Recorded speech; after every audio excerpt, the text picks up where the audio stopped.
What's going on, boys? Doing a little bit of experimenting. We were just using the iPhone 11 or whatever old phone I have camera to do this, but audio from the last video is horrible, so we're going to try something on the laptop. I'm super green to all of this. I don't plan on getting into the weeds with editing anything, but did download an application that might make this not look too bad. But without further ado, let's get into Thursday, March 19th, some of the games and seeing if there's any standings movement on the standings board. So let's check out these scores here. Open up the app here. I know we had 6 games. Looks like 4 of them went to shootout or overtime, so that means 10 out of our 12 teams got points. Take it from the top, Devils and Rangers. 2 of the bottom teams in the Metropolitan Division. Rangers kind of the consensus worst team in the East.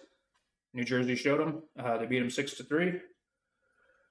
Hurricanes and Penguins, top of the division, ended up going to overtime. I wish I would have actually chimed in for that game because it went 6-5 in OT. The Hurricanes got the win, so that looks like it was a really good game. Another East showdown. We had the Capitals versus the Ottawa Senators. 2 teams kind of trying to fight their way into the playoffs. Capitals, they're a scrappy team. They ended up winning 4-1.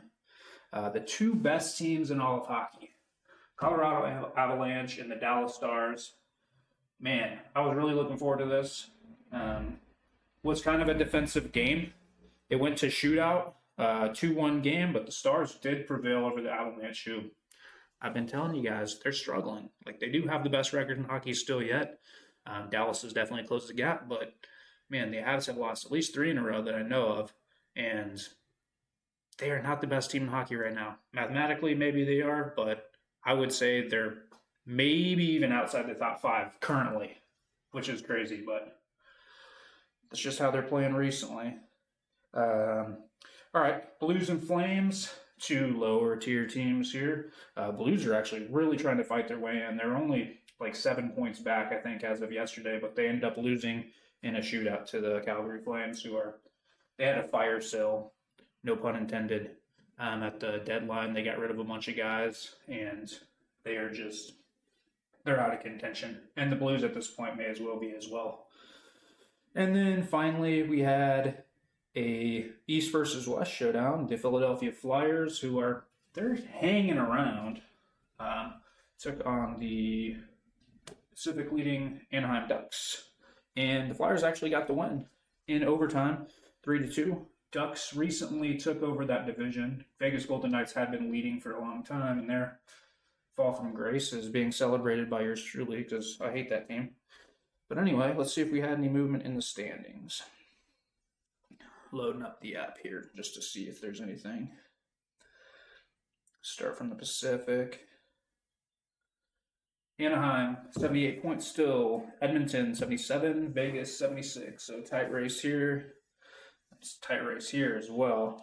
71, 71, 70. And then these 2 are done. 61 and then 50, the worst team in all of hockey, Vancouver. But no movement in the Pacific. Moving over to the Central, Colorado still on top. They have 98 points. Dallas is slowly closing that gap, though. They have 96. Minnesota, another really strong team in hockey, got 90 points. Utah is kind of a lock for a wild card. They have 76.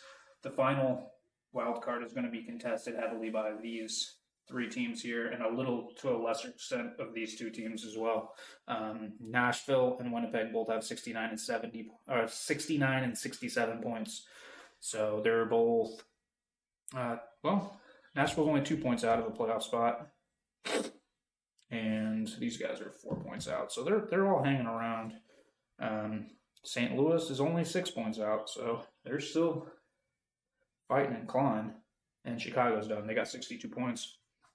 Moving to the East, my Buffalo Sabres, 90 points. Tampa Bay, 86, but they've played 2 less games, so effectively that could very well be a tie if Tampa wins those 2 games. Montreal, 84. Boston, 82. Detroit, 82. This is a tough race right here. Trying to get that final locked spot in the Atlantic. These two teams really fighting for that last wild card. Ottawa's 5 points back of them, 77. And then these two are just the biggest underachievers in the entire league. Toronto had a really good team last year. Florida won the Cup last year. 70 points, 69 points. The best team in the East is the Carolina Hurricanes. They have 92 points. Pittsburgh holding on narrowly to second place. They got the single point, 84. Islanders got 83. Columbus is really playing good hockey, guys. 81 points here. I mean, it's crazy to think that some of the division leaders here might not even make the playoffs in the East. I mean, if you look at it, like this team has 78 points. The fourth place team over here has 81. And they're not even currently in a playoff spot, I don't think. And if they are, they're out. They're on the outside looking in. And if they're in the Pacific Division, they would be leading by several points. They got to change the format, guys. I just realized I was blocking about 25% of the board. Oh well. 3 of you are going to watch this anyway. Philadelphia and Washington, both at 76 on the outside looking in. I would say they're both they're not great hockey teams, but the Capitals, I feel like, can beat anyone on any given night, and I've seen it happen. The Devils are underperformers, and the Rangers are one of the worst teams in all of hockey, so no movement on the standings board, but some races are tightening up. We're going to have a lot of movement. I'm going to give this another couple games, and then we're just going to reorganize the entire thing for divisions, and we'll have like the top 3 of each division over here, and then maybe like the wild card races over there, just so you can kind of see everything. And maybe even as teams get mathematically eliminated, we'll just remove them from the board completely. But yeah, hope you all enjoyed this. Have another great rest of your day. I'm sure I'll see you here in just a few moments with another video. Peace out.